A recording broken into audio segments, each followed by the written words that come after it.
মিটফোর্ডে ব্যবসায়ী সোহাগকে হত্যা করা হয়েছে নির্মমভাবে। বড় বড় পাথর দিয়ে জাহিলাতি যুগের মতো তার পাঁজরের মধ্যে আঘাত করা হয়েছে, মাথায় আঘাত করা হয়েছে, নির্মমভাবে তাকে হত্যা করা হয়েছে। তার দোকানে লক লাগিয়ে রেখেছিল। সে যখন নিজের দোকানের লক খুলতে গেছে তখন তাকে এভাবে নির্মমভাবে প্রকাশ্যে হত্যা করা হয়েছে।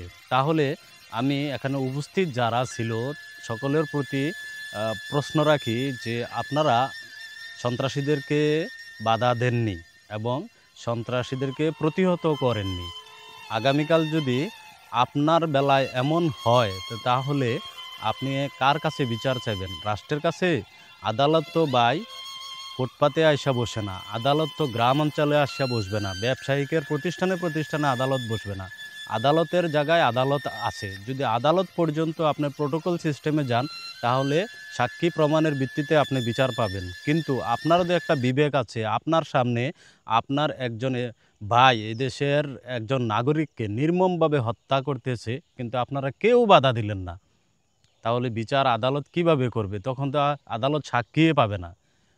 ব্যবসায়িক সোহাগকে যেভাবে হত্যা করা হয়েছে, দ্রুত আইনের বিচারে তাদেরকে দ্রুত ফাঁসি দিয়ে এই বিচার সম্পন্ন করা হোক।